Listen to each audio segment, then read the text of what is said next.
on the well, no, this is the thing. The tour's so expensive. It's 50 quid normally. 50 quid. Hang on, fuck off. What? Fuck off. So it's 50 quid for someone to walk you to 4 bakeries. What are you paying for? I'll do it for free. They don't even give you a donut. You get a donut at each bakery. And Ollie walked in, and his Wi-Fi automatically connected, and no one knew why.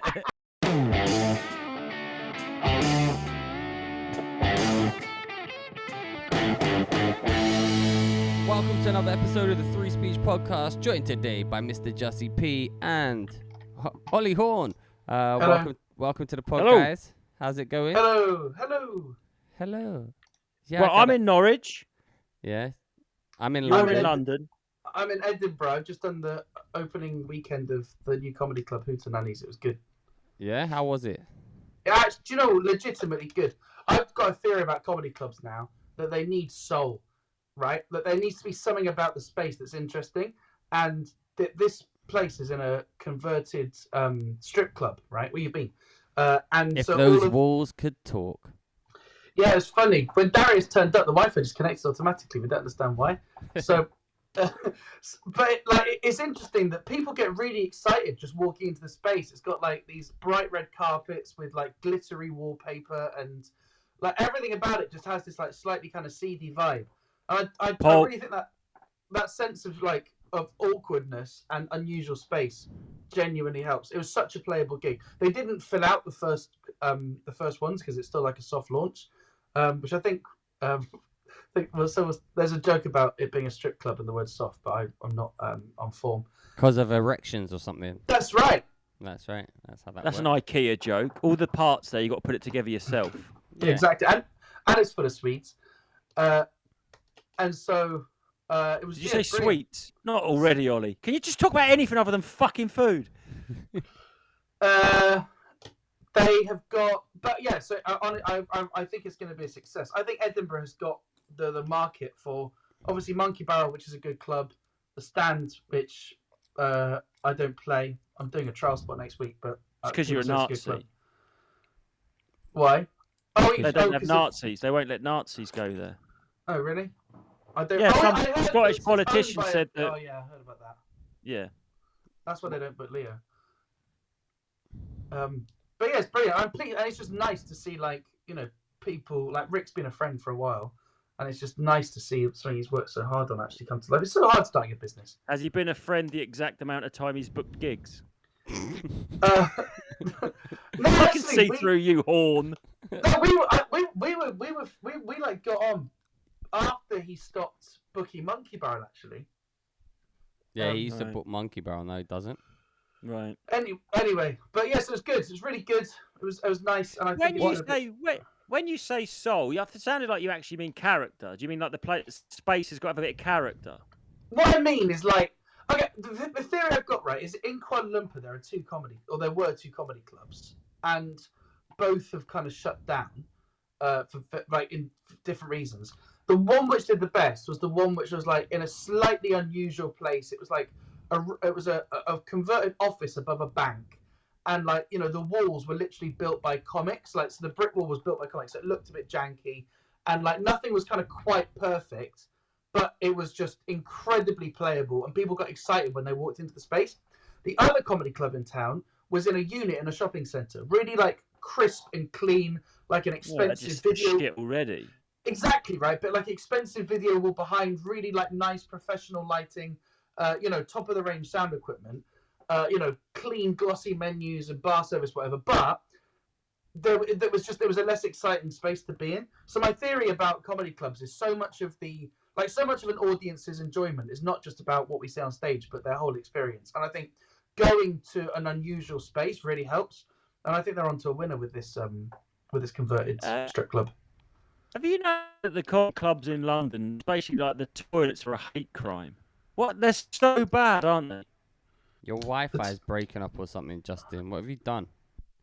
Oh, is it? Yeah. What's happened? I haven't done anything. You have. You've done something and you've gone pixelated and slow. And it's making me furious, if I'm being honest. Shelley's streaming something. She's streaming something. She probably is. Is that? But she's just started playing CS2. No, that's worse. This is an insult to everything I believe in. Now you've stopped completely.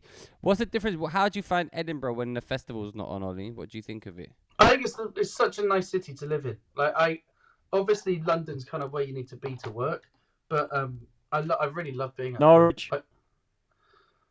I've never lived in Norwich. I totally get why. Also, people are shitting themselves. Well, not I say people. The people who were short-term landlords. You know, the people that turned old town properties into Airbnbs. They've now got to get licenses, and those rules have now come in because the grace period during the fringe is over. And I actually I did a gig last week where I didn't really want to do stand-up. It was like an open mic, and I thought, what's the point? So I did a character, and I pretended to be a landlord that was like affected by these changes, and like moaning about how all of a sudden, like, you've got to do the bare minimum, like get gas safety certificates, despite the fact that tourists have never asked for that. And why do you need a gas safety certificate? Yeah, but it's interesting. I think it looks like there's going to be a big flood of like new properties on the market in Edinburgh. Why? What's the rules they've just made? What is the rule? Basically, you've got to register your short-term let with the council, and it's got to meet basic requirements about like the number of people that can stay there based on its size, and whether you've got gas and electric certificates, and whether you've got like fire egresses and stuff, and also crucially, whether the neighbours around aren't complaining. Because obviously, one of the things about Edinburgh is so many of the streets are cobbled, and right, actually, I'm going to talk about something. My friend Joe, who I've been a friend with since I was like 15, he's got a new job in Brighton as a donut tour guide, and he came up to see his brother in Edinburgh, and they've got a donut tour here, so I went on that. You may proceed. Am I back, by the way? Is that better now? You're back. Justin's trying to percolate what he's heard about donut. Yeah, what did you do with your Wi-Fi, Justin? Just what happened? I just waited and I just sat here. Like I do everything, I just waited. And you waited out. By itself. That's how I deal with everything. You've gone HD again. Ollie went on a donut walking tour. I could hear everything he was saying. I was listening with interest that his friend has a donut tour in Brighton, which sounds like a euphemism for some sort of fucking, doesn't it?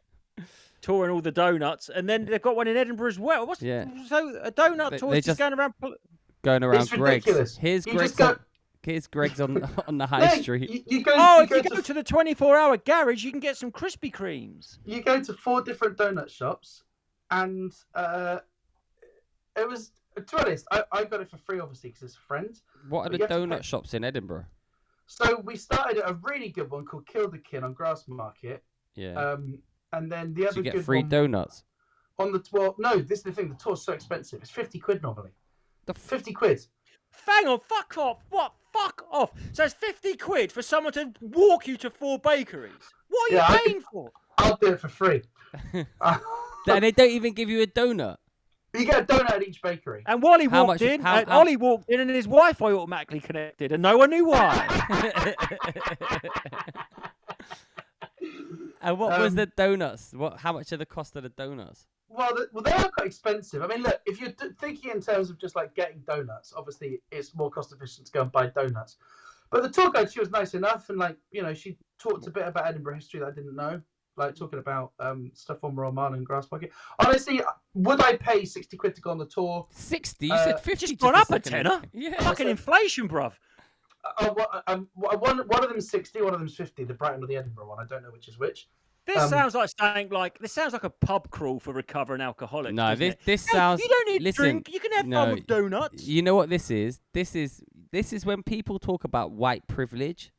Yeah. This is white. This is only a white person is going on holiday and paying 60 quid to be, and only a certain type of white person, like a middle class.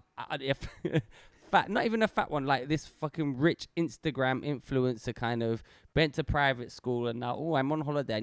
I can't just have a holiday. I have to do something like an Instagram at the same time and look like I'm having my best life and pay 60 quid for the experience. This is everything that's wrong. How many people of colour are on that tour, Ollie? Well, I went on like on a friend's tour. Yeah. So it was all my friends' and there was one person of colour actually. Do you know what this reminds me of? The worst thing I've ever seen. How many of them were life. not privately educated? Well, I don't know. How I many? mean, If you had to they're- guess, But how my many? friend's younger brother is at Edinburgh Uni, and they've got a very high proportion of privately educated people, haven't they? That's Why? where fucking like the what's he called? King Prince, not the twat one, the other one, the bald one. The Prince went there, didn't he? Prince Edinburgh. William. No, yeah, he didn't go to Edinburgh Uni. He went to St Andrews, Where's that? Edinburgh, but it's not the same one. Yeah, Though. thank you. I meant there. But so, do you know what it is? Do you remember? Like, have you ever? Well, last time I did full run. Wait, Yeah. wait, What wait. did you see in the castle? Wait, what was the nicest donut? Good question. You know, actually, I would probably recommend this shop. It was under the arches. You know when you're leaving Waverley Station, and there's those like arches. Mm. So it's like not on like it's on Old Town side, like kind of past Market Street. I'll see if I can find it on Google. How much were the Yeah, donuts? find it. What's the maximum you would spend for one donut, Justin? I'd, what would I spend? What describe? What is it? What a Like donut? or is gourmet, one gourmet donut. Do you know what? You can't fuck with the Lidl bakery Nutella one. They do a Nutella copy. Oh, did it? Fuck, that's as good as any donut I've ever had. Well, what about these gourmet donut shops? How much would you pay Oh, for one it? donut, £2. £2? You Is ain't that a lot or a little? That's nothing. You ain't getting nothing. That's for not two. enough. You're not even getting a Krispy Kreme for that. No, getting nothing for Well, I don't. Donut. So The thing is- Kilted Donut was good. They were enormous though. That's the one on Grassmarket. Kilted Donut. Oh, don't do that fat person secret eating thing. Oh, it was too big, if anything. Well, you ate 4 of them. Have you ever seen a fat girl eat chips? They sort of do this. They sort of pick it up like, I don't even know what this is. Ooh, and then they put their tongue out and they plop it on like they're at fucking communion. They go, I don't normally eat anything. It's like, oh, you tried a fucking kid. You know when a poker player's got a massive hand, like they're sitting on the nuts, like they've got pocket rockets or something, right? And they try and look small and invisible so they can blunt, like, oh, nobody look at me. I haven't got 2 aces. You're not bluffing anyone, fat girl, with your chips, popping them on your tongue one every 30 seconds. If we weren't there, you'd have your face in that bag like a horse. Or fat boy. Yeah, well, Ollie- I'm talking to Ollie. Ollie's the fattest woman I know. Ollie, can you make chips, Ollie? Not chips, donuts. They're quite hard actually. Why? Well, there's loads of steps. Hmm. Yeah, you're up to the kitchen. You can't make it. Is that funny? Is it? It is funny. Listen, this It's is not, hey, can I just say we got accused of bullying?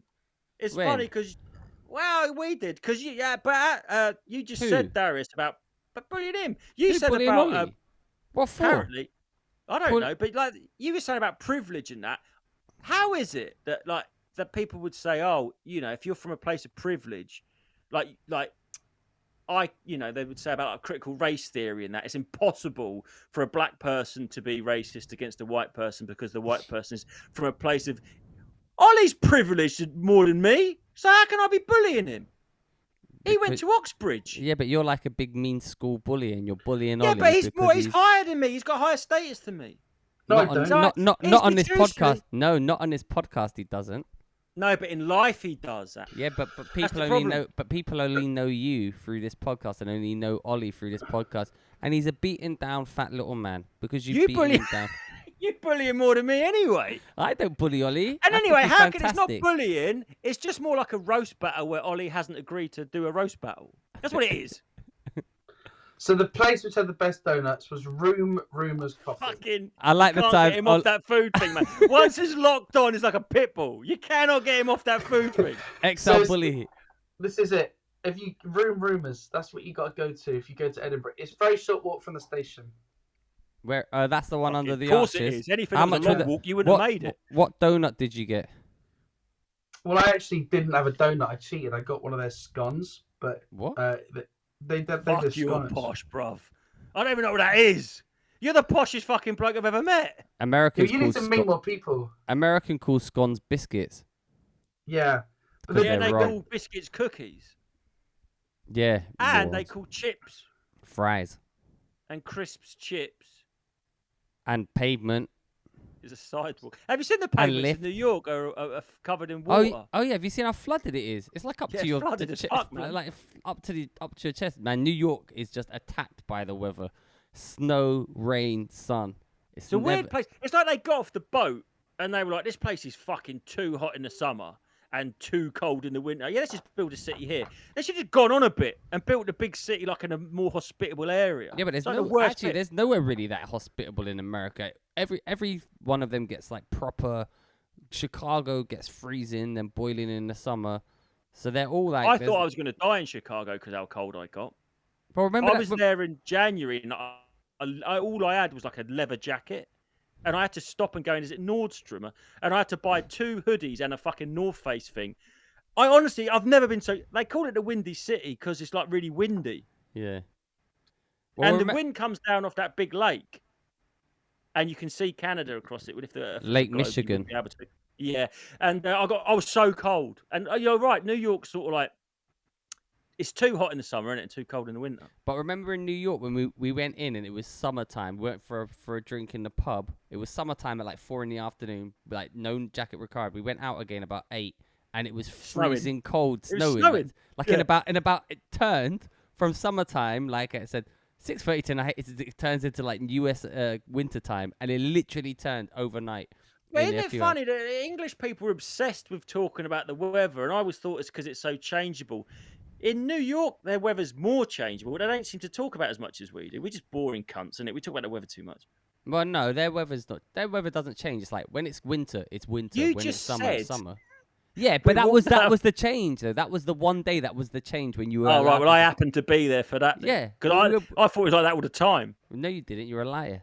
You're trying to make me. Do you remember when me and Darius was in the taxi, right, Ollie? Ollie, what are you reading? Look up. It's a fucking menu. Yeah. I can't see him. So we was in this taxi, and the taxi driver was playing. I can see music. you, Ollie. You fat shit. Look up. And the taxi driver was playing like classic FM, and you was well pissed and getting stroppy, Darius. And Darius is going, "Change the music." And this bloke's going, "You what, buddy?" He's going, "Change the music or I'm getting out. You sound like a serial killer listening to it." Was like Rachmaninoff or something. And he wouldn't change the music. And Darius just opened the door and got out and walked off. And I had to pay him and follow him. Darius does this all the time. Darius decides sometimes. He gets indignant about the most ridiculous things and decides that the solution, right, to someone wronging him is Darius punishing himself. Darius kicks up such a fuss that the only consequence of his own actions is he gets either left behind or loses out or has to pay more money. Yeah, that's self-sabotage. That's what that is. You're not used to having anything good, Darius, so you have to ruin it. Thanks. I remember that. I don't want to listen to Rachmaninoff in the back of a taxi. We had a fight in Paris and you stormed off. And oh God! You are a couple. You're a little married couple, aren't you? No, this is the most embarrassing time. Darius had the keys. So wait, hold on. We had gigs. Oh yeah, go on then.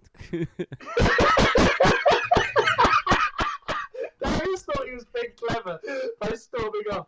But all he did was just wander around Paris, and rather than make contact with me, I was just following around this really sad Google Map trail, like a really pathetic solo tour of Burger Kings in Paris. Burger Kings? Yeah, I found them. I needed to get Wi-Fi. I didn't know where I was.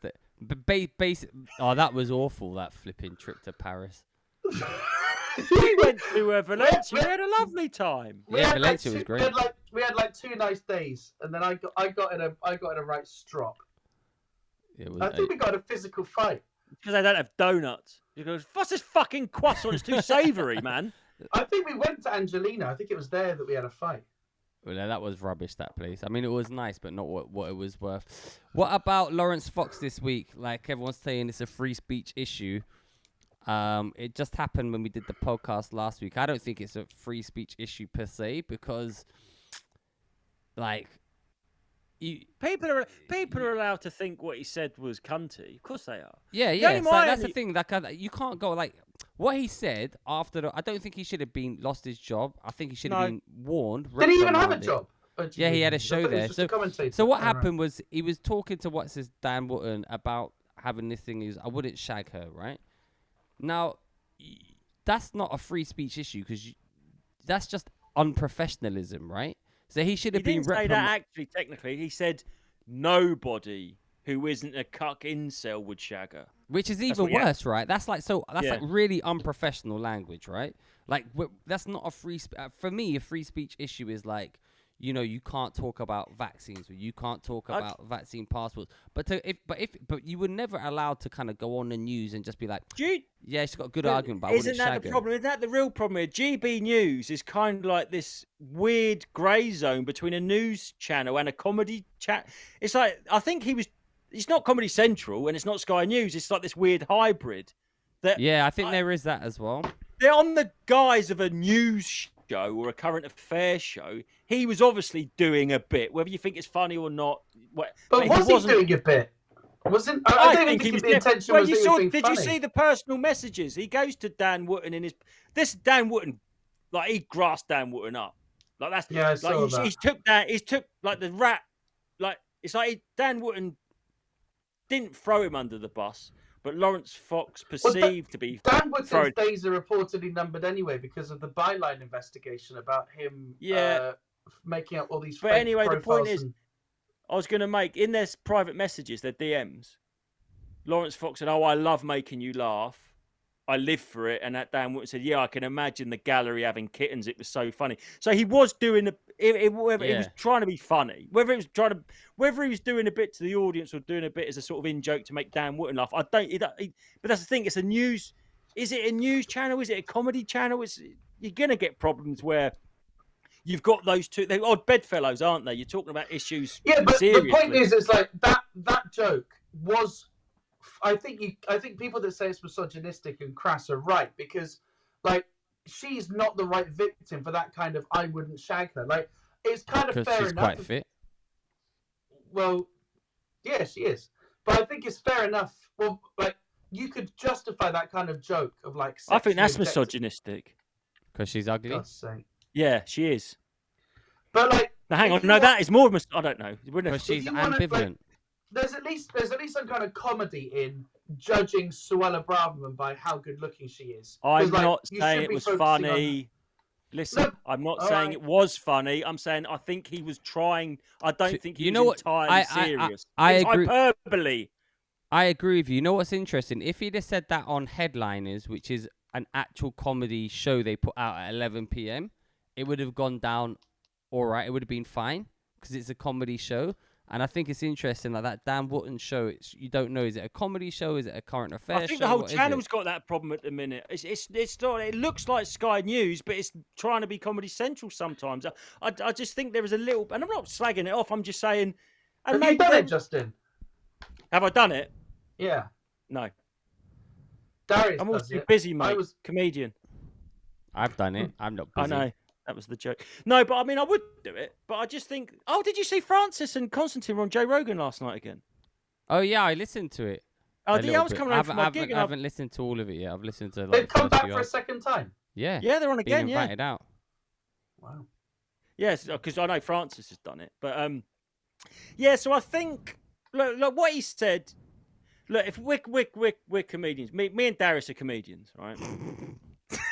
No, you'll get there one day, Ollie. But the thing is that the thing about doing a joke. Are you mad? I got paid £20. I'm joking. You opened you only played the inaugural Hootenannies. I know you're a big dick. Yeah, that's right. I was the last act. Yeah, and the thing is, it's Ollie, like anything, I can see. right? Wait a minute. I can see you looking at your phone at all times, Ollie. No, I'm not looking at my phone. I'm playing with a cable tie. Well, can you look into the camera and play at the cable tie? Yeah, all right. Thanks. You're listening to the ADHD podcast. I'm not looking at my phone. I'm playing with a cable tie. I'm playing with a cable tie. The thing is, it's like... Isn't this a thick one? Have you ever seen them that thick before? I have. I've seen loads of thick things. Thick black things. Look, when you do comedy... I'm not saying you're always going to hit a home run, but you've got to swing, and you occasionally will miss. Now, I'm not saying he was definitely doing a bit, but he was definitely employing hyperbole because for sure. Oh no, I've attached it. I can't get it undone now. However, she's not the right target for that kind of thing because he doesn't have a good pre-existing relationship. No, but she was the target. She was in his sights because he was angry at her for the issue, not taking the. So but he went for her in that way. I do think it's like I'm not excusing it. I'm just saying I don't think that he should have lost. Do you think this is a free speech issue? I think he should have been reprimanded, probably fined by the channel or something. He shouldn't have been suspended. The people that spoke out retaliated have the freedom to do so also. You know, that this is the thing where we was trying to talk about the Russell Brand things. Like, everyone can think what they want about Russell Brand, but they're actively trying to punish him. Now, if GB News have took the matter in house and said, "Oh, we're going to suspend you," that's absolutely fine as well. They've got freedom to do that. They can do what they fucking want. That's the thing. GB News is different to say how I see Twitter. I think Twitter has become the public square. Do you not think that GB News is generally like I don't think that Lawrence saying this is necessarily the issue. The issue is that GB News has given enough space for people to do well out of being provocateurs. And it was he hasn't done well out of this. I don't just mean because he's got reprimanded. I mean, like, no one watching it was going, "Yeah, you tell him, Lawrence." I just think he just looked like a twat. I really do think he looked like a twat. He looked like two giggling schoolboys. Obviously, Wooten is barking up the wrong tree talking about Wooten not wanting to shag her because he's gay. So he's not going to want to shag her anyway. But he was being like a really impish push, just sort of like what you're like, Darius, sometimes. You know, I mean, yeah, that's just sort of like, just see how far I can push it for the sake of it. I don't think he meant it. And I just think he was trying to be provocative for no reason. Yeah, it was provocative. And then I do that as well. Exactly. I think that's what I'm saying. I think it came from a comedic instinct. I'm not saying it was funny. I'm not saying he should have done it. But I mean, it was actually. I just want to say, I disagree, right? It was objectively right. Take away how we're being told to feel and everyone's pretending to be outraged. I mean, obviously you can't say it, but if you actually stop and think about it, on like a mainstream news channel, is it a mainstream news channel? But it is a mainstream news channel. That's what I'm saying. That's the problem. I know, it's sort of got an identity crisis. It is kind of objectively like, if you step away from the picture, it's childish as fuck. Yeah, it's objectively. I would say like. Just the guy coming, yeah, but no one would shag her though. It's like, that's objectively hilarious. Like, I know it. But the reason why you wouldn't laugh is because she was the target and she wasn't a fair target. But I do think like. No, but look. There's double. Ollie. Sorry. Yeah. If he picked an actual like someone with a very, very bad physical ailment or something, then that's more punching down. Because she's sort of not atrocious looking, I think that's where the comedy is in it. If he said it about someone like a munter, do you know what I mean? Yeah, then it would be like, oh, that's a bit mean. But I think he was sort of like, do you know what I mean? So, and also it's double standards because there's tweets of her going, "Oh, he's not gonna shag you. I'm not gonna shag you." Where women say that about men all the time, right? And no one says anything. So it's been blown out of proportion because. This is what I'm thinking. He shouldn't have said it, and I think he should have been fined, and I don't think it was the right thing to say. But I think it's part of a concerted effort now to let's see if we can really try and push to undermine GB News. Because if we're being honest, every channel said much, much worse than that. Clarkson has said stuff. It reminded me of a Clarkson-esque sort of rant, actually. And he was on the BBC making their money for years until he punched someone. But now, then in the last few days, then he got arrested because he went on Rumble or on a podcast or something. He said, we should cut down these ULEZ cameras. And the police are turning up in his house. Now, people say, oh, yeah, but it's a crime to say cut down ULEZ cameras or whatever. But you can just see that now there's like, if you take away your biases, there's a kind of a. If you see that all the people in the public sphere is in certain camps, there is one camp that is getting persecuted more than the others. So like we said on the Patreon one, Donald Trump's manhood was insulted to such a point he felt he had to stop halfway through his speech and hold up his hands and go, look, I've got normal sized hands. No one was calling for them people to be cancelled or arrested. And they're doing not that dissimilar thing. But there is certainly one faction of society or the political sphere that seem to be that have a target on them more than the others. Well, you know what's interesting? If you want to talk about this and targets and political spheres, there was like a job fair in I don't know, in Asia somewhere, and it was for women in tech, right? Yeah. So like 90% of the people were men who signed up as non-binary. So then all the women, really? so then it went viral. All the women, I'll find it. All the women went fucking started complaining, going, "Oh, this is men taking over our space," and they're denying that these men. This is the men problem that's going to happen in really women's sport, mate. This is what's going to happen in women's sport. Like, I've never ever played cricket, but if I put on a pair of them shin pads, I could probably play for England women tomorrow. Hold on. So you're just going to get blokes. I found it. So I found the article. It's fury as women in tech conferences overrun with men claiming to be, quote, non-binary who cut in front of female attendees to network with employers. So it was when you're waiting in line to network with men, with a recruiter, and men cut in front of you. But they're not men. They're non-binary. These are your rules. This is where the whole argument gets contentious. Genuine trans person with body dysmorphia, whatever you want, whatever. Genuine trans person. How is there a trans issue every week on this podcast? But this is yeah, about. Can we talk about food, please, Ollie? This is about trans fatty acids. No, this is just a funny story about men, like malicious compliance. But this is the thing. But when that's actually about trans. No, but when people talk about trans in sports, and like people go, "Oh, what? It's such a small percentage of people," but it's like the people that do talk about it in a kind of the broader issue, sort of zoom out. It's because you're opening the door to abuses like this. So you can go, "Oh, no one wants to kill their spouse, really. We shouldn't really have a law against killing your spouse." And then you get rid of that law, and then everyone kills their fucking spouse. Do you know what I mean? It is an interesting one because this instance here, right, about like a tech event for recruiting females, right? That's not to do with innate biological differences. That's not like sport where women need like men are better at anything technical than women. That's just they are, aren't they? Except the washing machine. Except ironing, yeah. No, but that's true. They call it sens, don't they? Is it sens? I don't know, but this STEM. Science. STEM, yeah. What's STEMs? Yeah, STEMs. STEMs. Science, technology. Men's STEMs rhymes with men's. It's better. We're better at STEMs. But there's got to be some distinction, right, about having separate sports where there's separate. And there was an example of like I saw in the news a female police officer was discriminated against because she wasn't given any concessions for when she was kicked out of the force because she was given like the male equivalent of the beep test rather than a female equivalent one, right? And then it was ruled that she was unfairly dismissed because there are innate biological differences between men and women, and she should have had accommodations based on her sex, right? So I think like stuff like that is fairly uncontroversial. But the thing is, Ollie, this is what I'm saying. The reason it matters, and people go, "Why do you care?"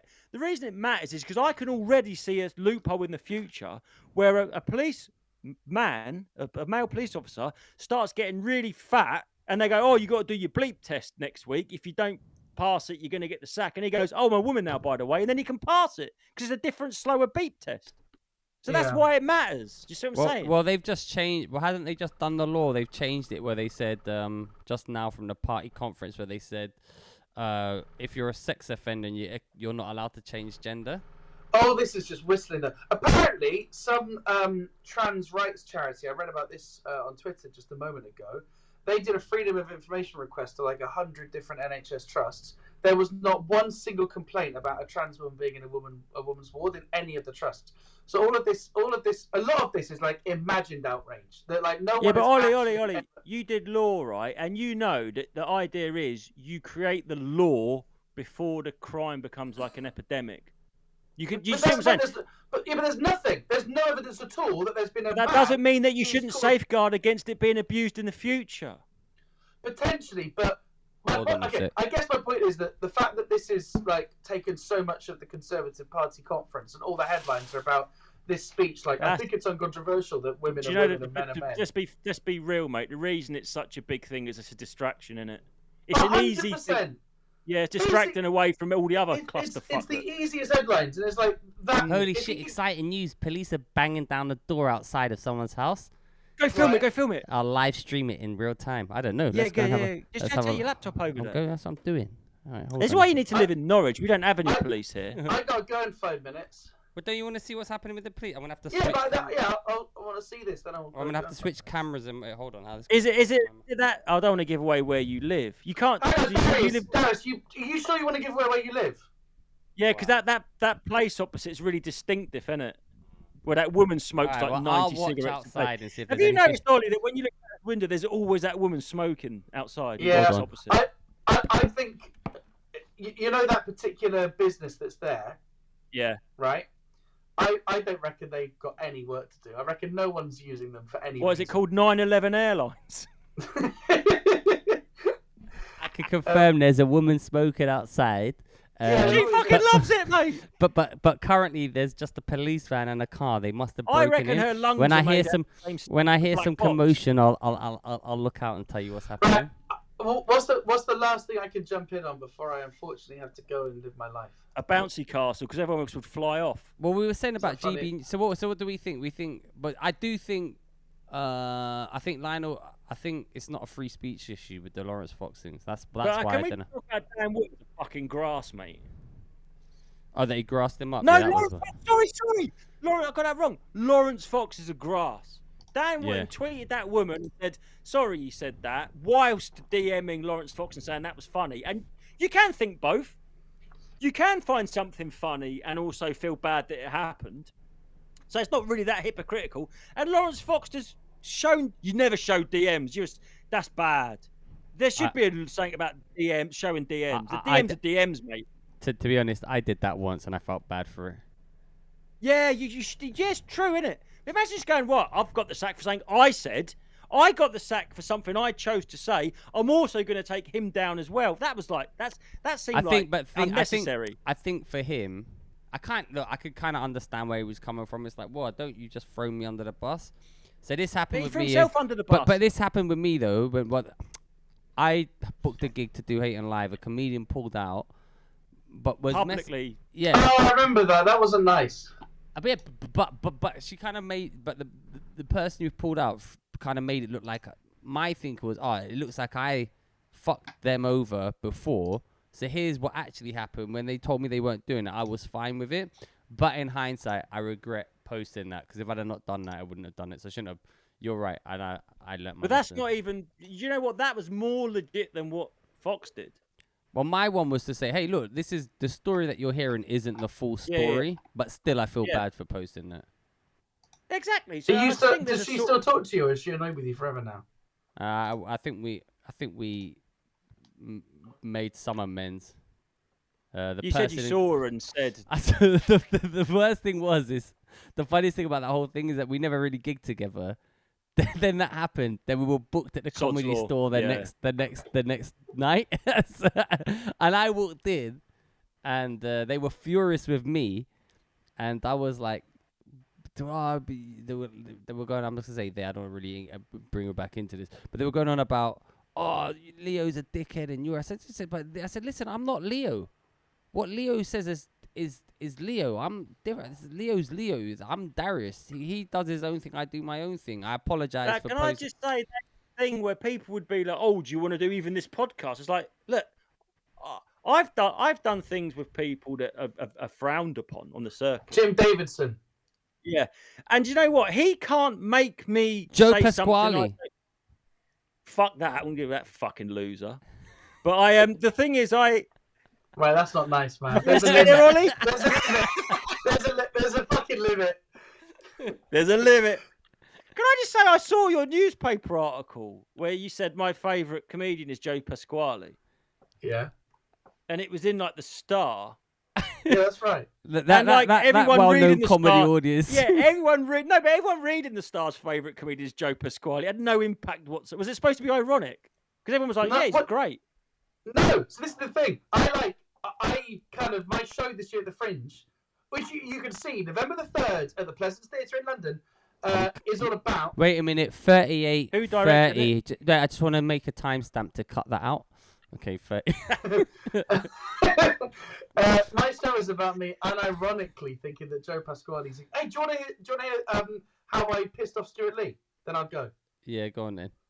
So basically, my show is about Joe Pasquale and about how brilliant I think he is. And I'm saying that unironically because I watched him as a kid and thought he was hilarious. And now I've watched him back like in my 30s, and he is really good at making people laugh. And and I've met him a few times now. He's a genuinely nice guy. He He's lives like near me. absolute. Does he? I've been invited yeah, around his house. I think he said he lived in. Norfolk. Why have you been invited? Norfolk. Why have you been invited? Because my partner manages one of his very good friends, and he says you should come round to Joe's for dinner. And I was like, fuck off. Which is this Terry? Yeah. Yeah.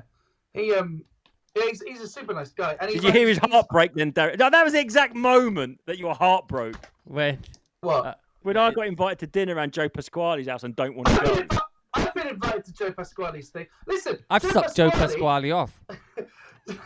He's got a big dick. Actually, he was really nice. He recorded some stuff for my show, like some voiceover. But no one believed it's really him. I told you what to tell him to record, mate. I was there.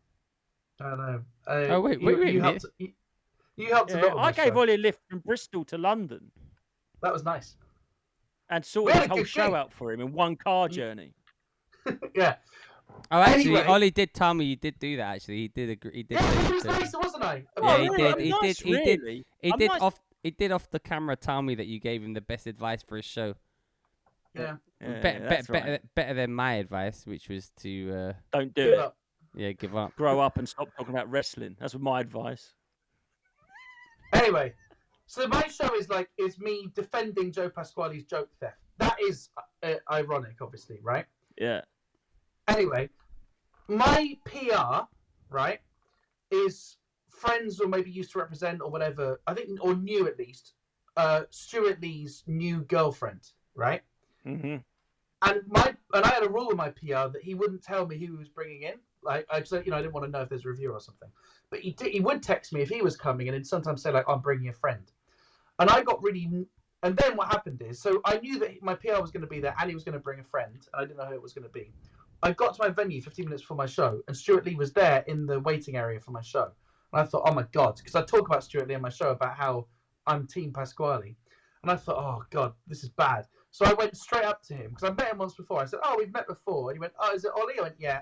And I went up, I hope. Fuck off! Did he know your name? That is fuck off, Ryan Smoking. He remembered, no, because he remembered meeting me in London about 6 months earlier when we had a really long chat. Are you from the donut store? You donut boy.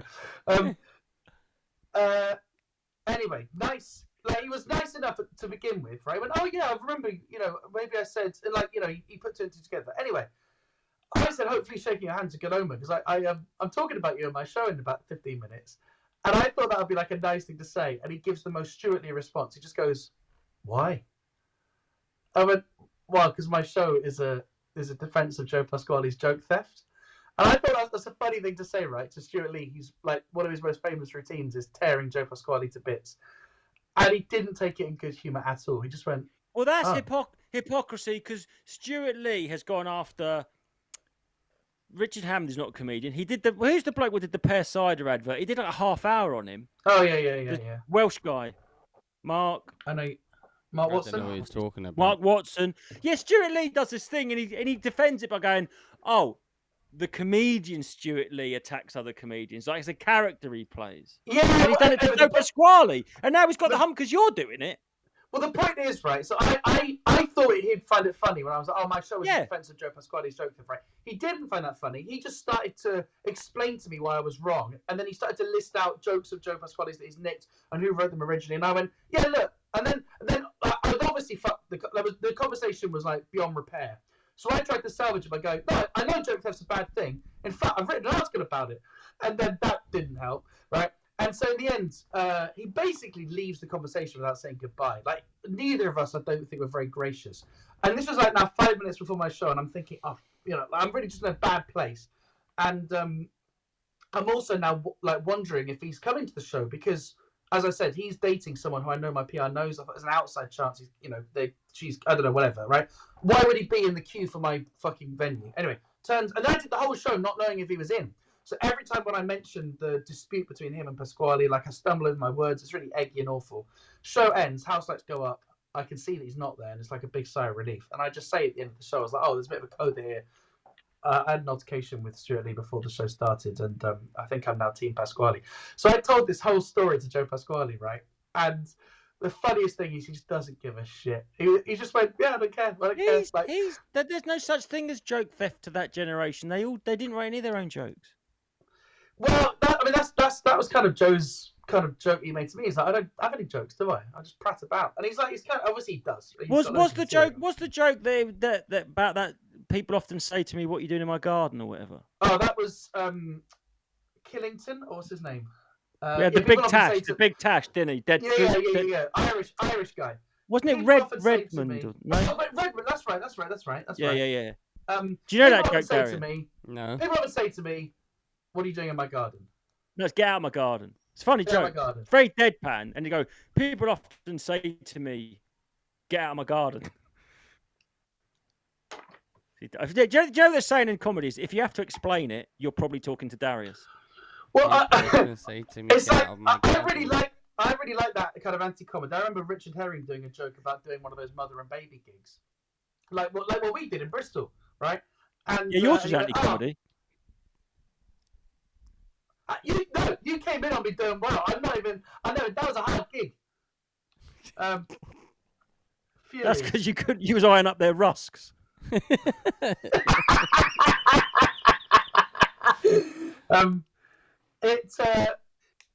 Anyway, Richard Herring did a joke about it. He was like, "Oh, I did one of those mother and baby gigs. Oh my god, they were crying, screaming, pooping everywhere, and that was just the babies." Hey, and then I got off the bus. Do you remember Lee and Herring did that big routine about they sort of like outed, pull back, and reveals? Talking about pull back, talking about pulling back. I've got to pull back, I'm afraid. All right, we're gonna say bye to Ollie. We might see him again soon. Thank you, Ollie. Love you. Bye. Bye. Send me your recording of this set. Oh. I want to see maybe of this set of this pod to see what it's gonna do. Like maybe if maybe I won't even bother to edit them together. So you've done headliners. Yeah, it's good. Is it good? Do you enjoy it? I think I'd enjoy doing it as well, actually. Man, so this is my opinion on Ollie's joining again. He's just pissed off. Why are you back? We can't hear you, Ollie. We can't hear you. We can't hear you. Your mic's not on.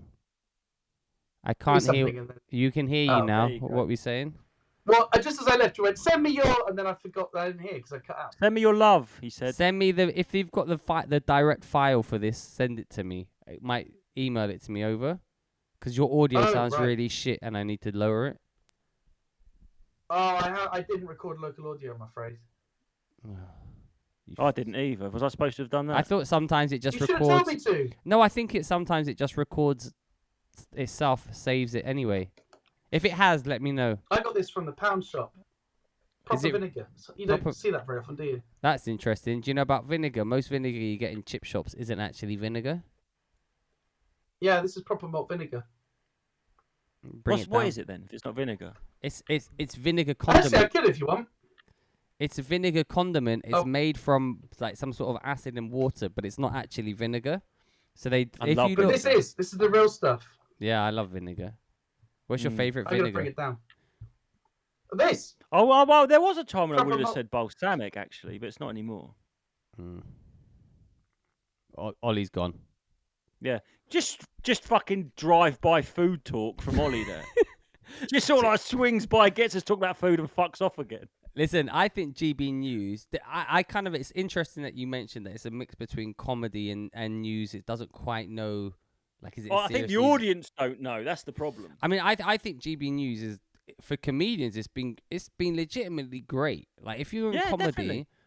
and like honestly, if you just take away your own personal biases, GB News has probably done more for comedians to get onto TV than any of the other mainstream channels have done in the last decade. They've willing to give, and the thing is, they're willing to give you the opportunity to go on TV. They literally say, you can say, like, if you do headliners, you can say whatever you want. The only thing they say is... I've had an epiphany, Darius. I've had an epiphany. What is it? You're right. And Lawrence Fox isn't a comedian, so he hasn't got the skill to walk that line. That's why he's fucked up. He's gone in doing what you guys do in headliners. He's That's not a what comedian. That's what I was saying, right? So they say to you, you can go on, you can say anything you want. The only thing they say to us on headliners is it's repeated in like 6 a.m. So you can't swear, but you can say anything. You just can't swear or say anything, that would breach Ofcom standards for 6 a.m. or for kids to watch, right? Yeah. But it's given more opportunity to comedians from all sorts of comedians. They actively want Club acts, Club not acts, cabal acts. but they actively also they would love to get cabal acts. They would love to get left wing acts on. They would love to just get a variety of voices on. Now, not okay.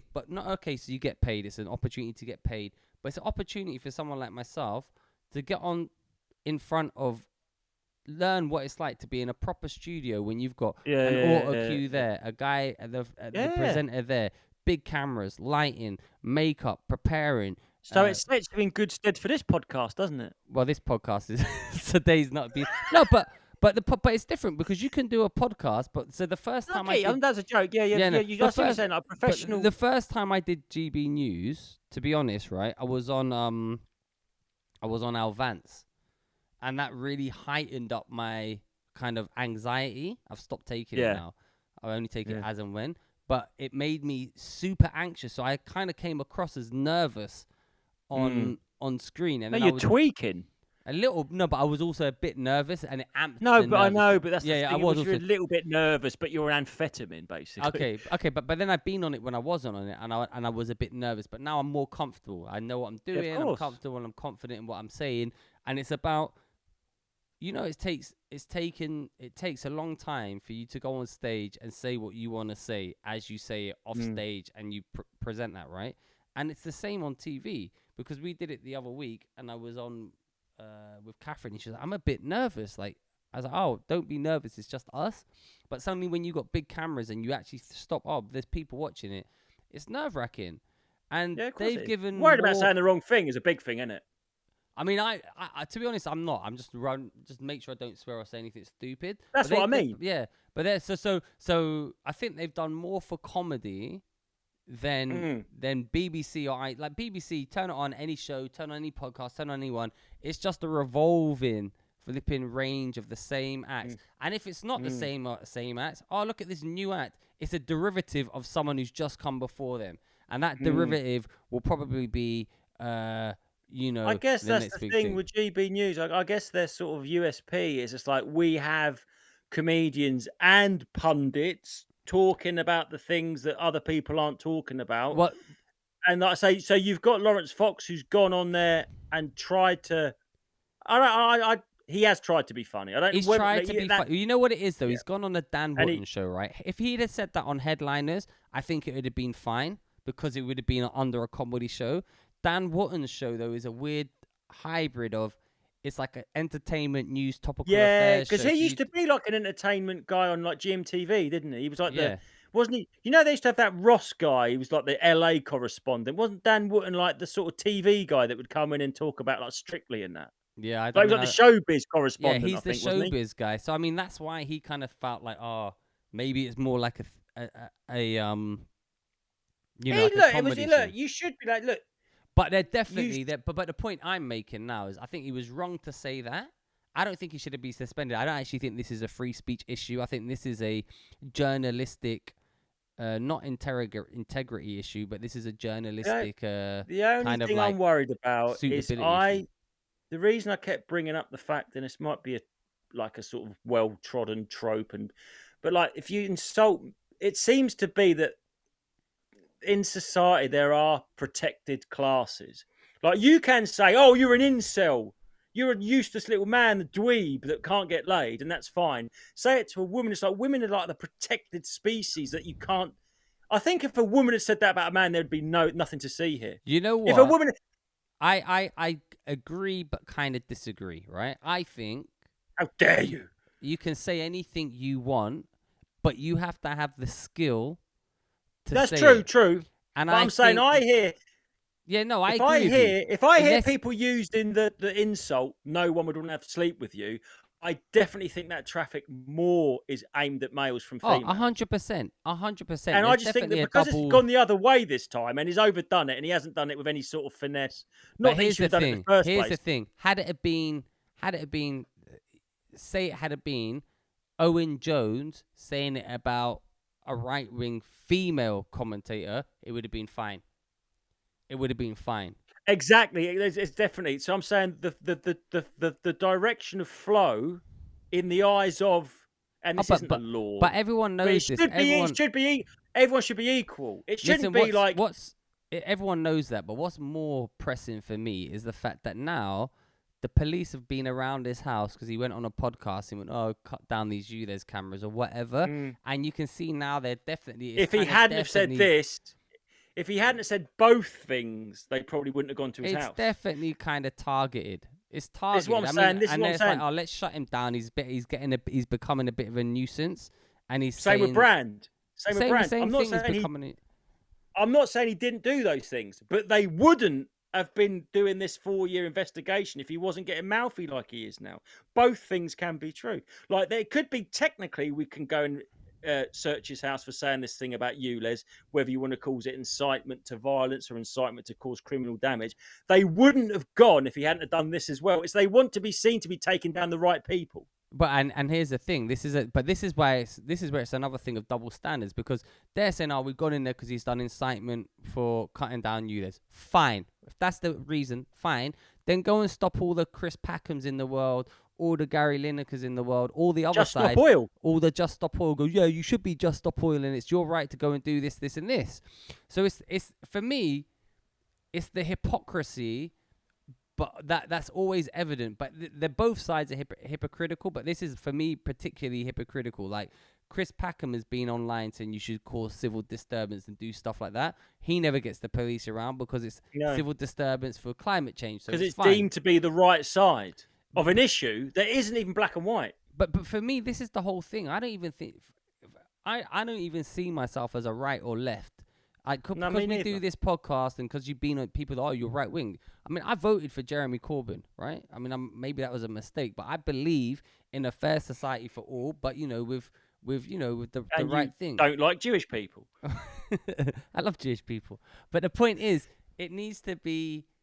It's just the hypocrisy that people are not willing to see it from their sides. I'm saying, look, what they're doing now to Lawrence Fox. If someone really bad gets in, they'll do it to you. When they take away these rights, they take away from everyone. So they might be using them for you now, but they won't use them there. So my issue is more like, even this, I don't really care. Like, this is 10 years to the day since Julian Assange was thrown in jail, right? And people forget why he was thrown in jail. They say, oh, he's in jail because he was accused of rape by a woman in Sweden, right? Which was subsequently dropped and turned out to be somewhat of a misnomer or whatever. And they've got a unique rape law, haven't they? That this was this is like apparently what he got done for, he could only have got done for in Sweden. Yeah, and I don't know all that, but basically, I think it was something like that. He's in prison now because the Americans. Let's remember what he did. There was a video he did 10 years to go day. There's a video of a helicopter and it's circling outside just some guys just hanging out, 2 Reuters employee, and the helicopter just gunned them down. Gunned them down. And people say, innocent civilians. I don't even say innocent civilians, because if you say innocent civilians, what does that mean to you? Nothing. That word, innocent civilians, means nothing to you. Do you not think the funny thing about that is members of the public, 15 members of the public, 15 people, brothers, sisters, got gunned. That's what, for me, is where I stand on free speech. Right? And then it's funny that because you see those 15, it sort of has an impact, but there's thousands of innocent members of the public what got killed in those Gulf Wars that were unjust wars. But the thing is, their argument would be, the powers' argument would be, well, by releasing this, you're putting American lives in danger. Because no, you're putting American lives in danger by sending Americans over there to fucking blow people up. Because someone's telling the truth about what you're doing. It's not their fucking fault. Do you know what I mean? It's outrageous.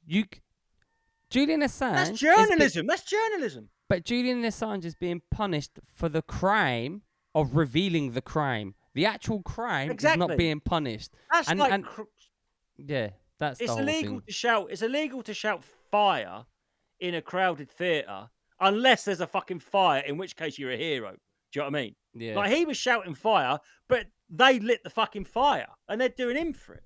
But this is the thing about sexual assault. And you see these statistics where they go, well, a lot of women won't report it to the police because such a low percentage actually result in conviction. And that's because it often becomes a one person's word against another. Because when people fuck, they tend to do it in private, and there's just them two in a locked room. I know that's not how you roll. But like, so what they'll do is they'll go, oh, yeah, that's why it's hard. But that's why the man, if they were going to take someone down, always use sexual assault. Because as hard as it is to prove, it's as hard to disprove. So once there's that smoke around someone, there's always the suspicion of fire. Do you know what I mean? Well, that's like the baseball player you sent us, Trevor. Yeah, there was a pitcher, American pitcher, and he had a girlfriend, and she turned out to be a little bit of work. And luckily for him, she'd been texting her friends. What's his name? Trevor Bauer. Let's have a look. I'll see if I can bring it up on the story. And she'd been texting people saying, I'm going to take him down. He's worth 51 million. I'm going to ruin his life. I'm going to get him to choke me out. And I think she'd even been texting. Again, it's about releasing DMs. But I think that the police, they had to release the metadata. Anyway, she completely fabricated all this assault. But apparently he settled a legal dispute with the accused. He said to her, they've settled in that he'll drop it if she drops it. But he said he's like you did on Fridgegate. He retained his right to speak about it. He didn't sell that. You can buy that. You can sell your, can't you? Oh, you can basically say, yeah. If you give me some money, I'll never talk about it. So what was she saying? She was messaging people saying, I'm going to pretend he's been abusive and I'm going to take him to the cleaners. So she made all these definitely proven to be false accusations about him. He had to go to play out his career in Japan. He lost loads of money, cost him fucking millions of dollars to get lawyered up. And then it's been proven that she was a fantasist and completely calculatedly did it. And there's no criminal charge and she's completely scot-free. I mean, her reputation's fucked. I mean, I think in instance, so this is what I would do, right? Because something like a false allegation like that hurts genuine victims as well. But it hurts. Yeah, of course. It doesn't just hurt the accused. It hurts genuine victims because then it casts doubt on everyone. In this instance, I think the punishment, if it's proven conclusively like that, when it's obvious, then this is a unique case. It's definite. Do you know what I mean? And when it's definite and it's 100% true, and there's the evidence that she manufactured it to make money, exploit it for personal gain, she should serve whatever he should serve, whatever he would have got. Fair. Then, because that will serve as a warning, as a deterrent for anyone else, and that will make sure that when people come up with these accusations, that they're true and they can be believed, right? So it's just true because, but it's so funny because, like, when you say like that, and it's just so common sense. It almost sounds biblical, that eye for an eye, doesn't it? Yeah, it's like when you go, right, this is. She tried to ruin his life and then tried to send him to prison for years and years and years, and then it's proven it's demonstrably false and she lied, etc., etc. Then she should get the same thing, and then that will calculated it. Yeah, then that will ward off anyone else, and it will be and the trouble safer is, for real victims. At the same time, this story's coming out. You've got this hashtag believe all women. Now, as you say, it makes it so easy now for people that don't subscribe to this believe all women to go, believe all women, what about this woman? You're like, oh fuck, she's really setting it all. When anyone does something like this, and it's not a male female thing, it sets back, like you say, the genuine victims, and you're trying to make a sea change and change society. And this is so bad for that whole movement, as well as that guy's life. I mean, so you think this isn't the first time it's happened. This might be the first time it was inconclusively proven. But you think how many blokes, women, people have had their life ruined by some fucking psycho just like, for whatever reason, going, I'm going to completely defame this person's character and destroy them for some sort of petty grievance. And it's like, people are capable of that.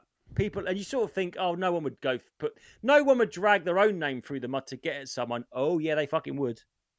Human beings are pretty shitty, jumping on the whole. Yeah, some people are just malevolent, and they will do this for their own personal gain. So yeah, that was crazy. Listen, we've done almost an hour now, Justy P, just over an hour. But before we go, I'm 4 days clean from coffee. Did you get a headache? I've given up coffee this week. I wanted to see, and I did 2 days fasting at the beginning of the week just to clean out my system.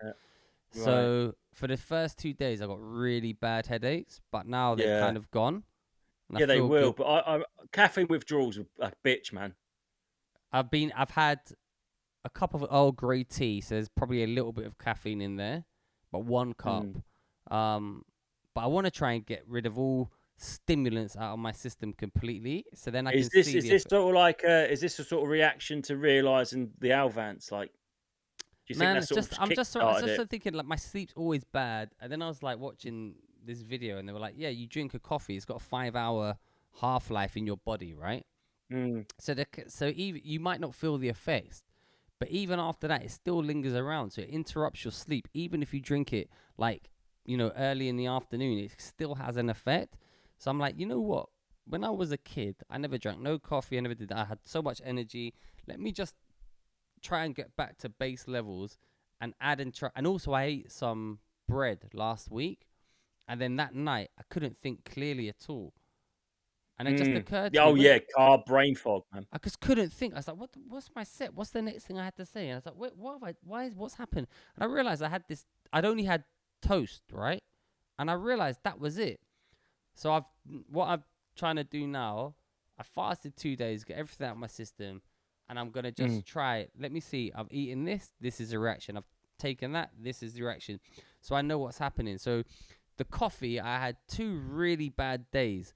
But I think as well, there's been times where I've been really tired, and I've been conflating tiredness. Like this headache felt like tiredness. But where I would usually have a coffee or I'd sleep or go for a snooze. Let me power through it. And it wasn't I was tired. So I think it's really messing up my things. And it's a stimulant. You don't realize how much coffee. I'd have like 5 coffees. Did you ever eat a lot of sugar? It sounds more like an insulin spike and crash, doesn't it?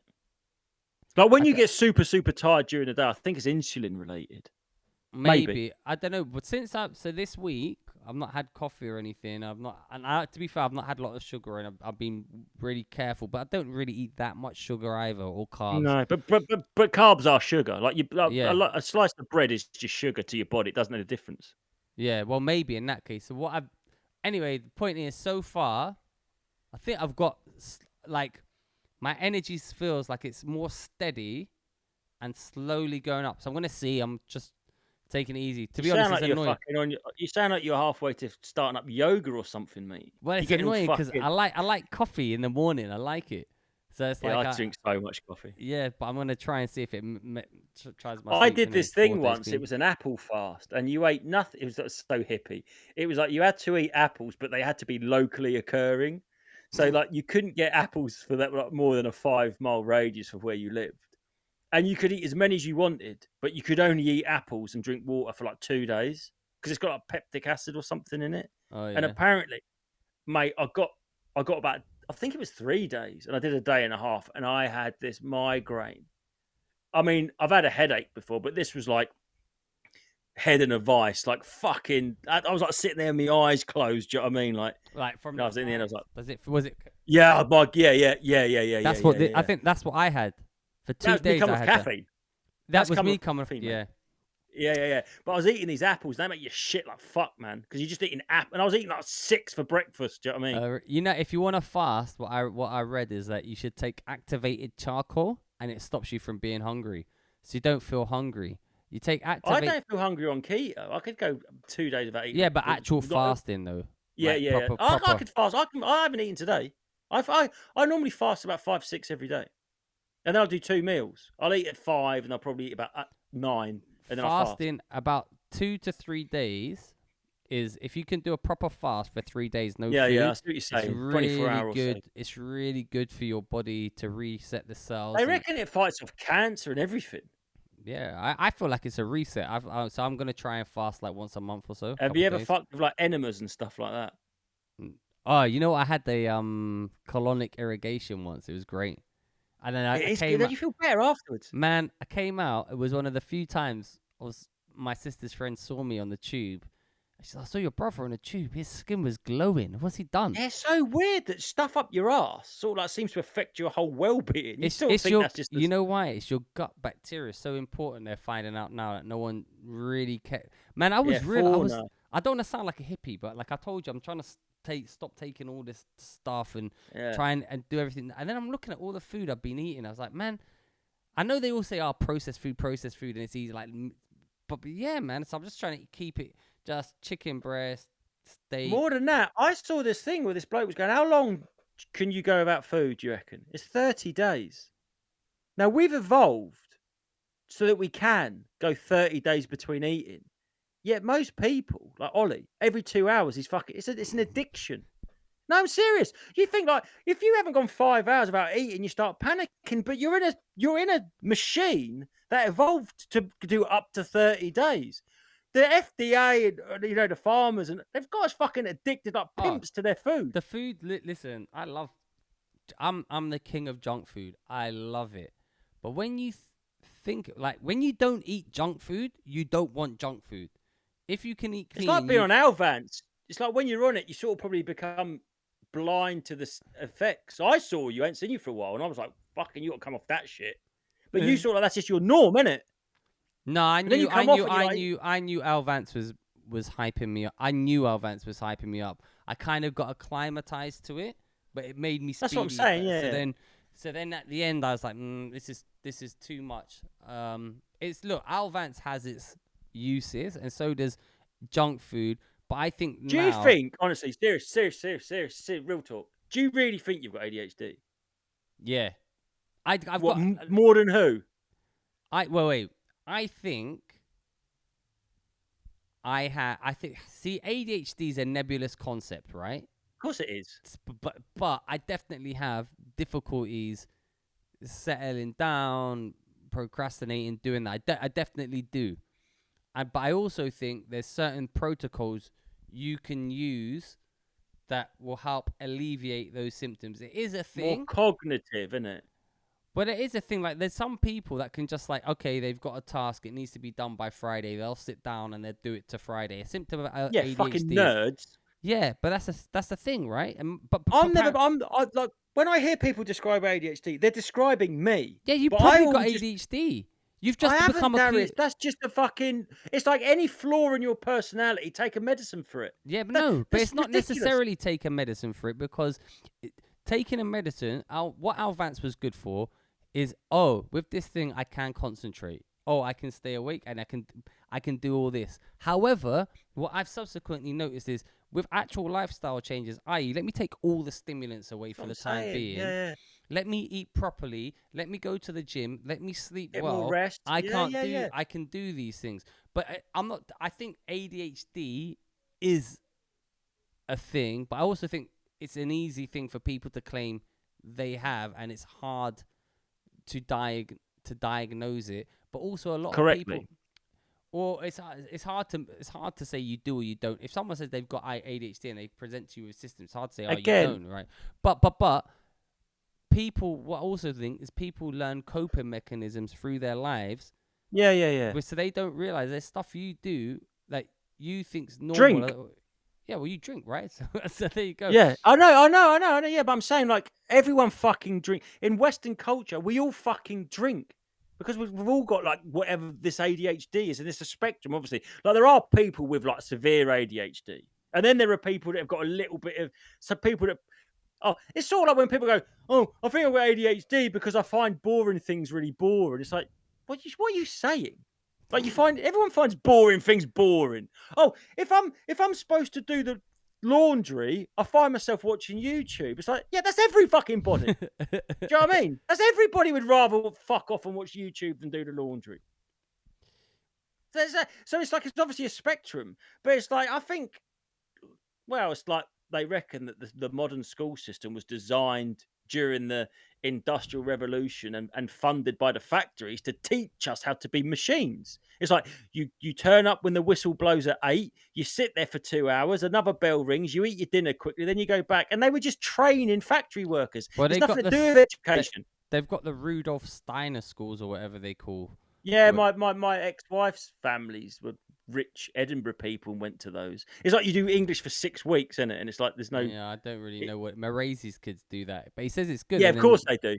Yeah, I don't know. I mean, look. I think ADHD is a thing. I'm not gonna deny it. I also think I'm saying I don't think you had it as much as you think you had it. You sound normal no, to I me, don't- I or don't similar think- to me. yeah, I don't look. I think I've learned ways to cope with ADHD, definitely. But I actually think you should be able. They should be what they should look. I'm not gonna. I like having Alvance. I like having that if I Yeah, really speed. need to. I love speed in the 90s, man. But you were on speed. I took one. It was speed. And Yeah. I'm not saying that's like heroin's fucking great, but you don't want to see someone taking it all day, every day. It's like I know it's fun. I'm gonna go but shoot. it's not some, really I'm gonna helping. shoot some Alvance into my veins right now.